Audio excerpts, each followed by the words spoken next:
നല്ലതൊന്നും ഈ നാട്ടിൽ നടക്കാൻ പോകുന്നില്ല. ഈ നാട് ഒരിക്കലും മാറില്ല. വാഗ്ദാനങ്ങളൊക്കെ കേട്ടുമടുത്തു. അത് തരാം, ഇത് തരാം, അങ്ങനെയാക്കാം, ഇങ്ങനെയാക്കാം. പരാതികളോ? കൊടുത്തു മതിയായി. ശരിയല്ലേ?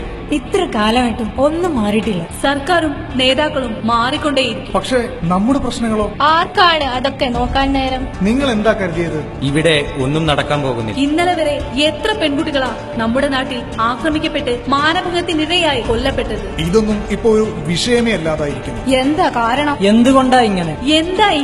എന്താ കാരണം? ഇവിടെ എന്തും സംഭവിക്കാം. രാവിലെ കോളേജിൽ പോയ യുവാവിനെ തിരിയാൻ തുടങ്ങിയിട്ട് നാളേറെയായി. ഞാൻ എന്ത് കഴിക്കണം കുടിക്കണം എന്നൊക്കെ തീരുമാനിക്കുന്നത് ഞാനല്ലേ? മിണ്ടിയ പാകിസ്ഥാനിൽ പോണം, ഇല്ലേൽ രാജ്യദ്രോഹം, UAPA. അപ്പോൾ നമ്മൾ മിണ്ടാതിരിക്കണം. എന്താ ഇങ്ങനെ?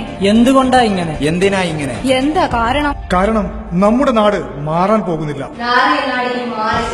പത്രം തുറക്കാൻ വയ്യ. അക്രമം, കലാപം, കൊള്ളിവെപ്പ്. കുട്ടികളെന്നോ വൃദ്ധരെന്നോ സ്ത്രീകളെന്നോ വ്യത്യാസമില്ലാതെ ആക്രമണങ്ങൾക്കിരയായിക്കൊണ്ടിരിക്കുന്നു. നാട്ടിൽ ജീവിക്കാൻ പറ്റാത്ത അവസ്ഥയായി. 1 മണിക്കൂർ കൊണ്ട് നമ്മളെല്ലാം മറക്കും. എന്താ കാരണം? ഇവിടെ ഒന്നും നടക്കാൻ പോകുന്നില്ല. ഒന്നും മാറാനും പോകുന്നില്ല. നടിമാർക്ക് പോലും ദുരാനുഭവങ്ങൾ. അപ്പോൾ സാധാരണക്കാരന്റെ കാര്യം? രാജ്യത്ത് ഒരു MP മരിച്ചിട്ട് മൃതദേഹത്തോട് പോലും അവഹേളനം. രാപ്പകൽ അധ്വാനിച്ച് പണം കിട്ടാൻ പൊരിവെയിലത്ത് ക്യൂ നിന്നത് മറക്കാൻ പറ്റുമോ? അധ്യാപകർ, കുട്ടികൾ, അമ്മമാർ, നമ്മുടെ സഹോദരന്മാർ, നമ്മുടെ കൺമുന്നിൽ കണ്ട അരും കൊലകൾ മറക്കാൻ പറ്റുമോ നമുക്ക്? കാഴ്ചക്കാരായി മാത്രം നിൽക്കേണ്ടി വരുന്ന അവസ്ഥ. എന്താ ഇങ്ങനെയൊക്കെ? എന്താ കാരണം? എന്തുകൊണ്ടാ ഇങ്ങനെ? ഈ നാട്ടിൽ ഇപ്പോൾ എന്തും നടക്കും. നമ്മുടെ നാടും മാറും. വരും ആ മാറ്റം. എല്ലാ പ്രശ്നങ്ങളുടെയും അവസാനം തുടങ്ങുകയാണ്. ആ തുടക്കം നമ്മുടെ കൈകളിലാണ്. തുടക്കം നിങ്ങളുടെ കൈകളിലാണ്. ഈ ഏകാധിപത്യ ഫാസിസ്റ്റ് ശക്തികളിൽ നിന്നും വേണം നമുക്കൊരു മോചനം.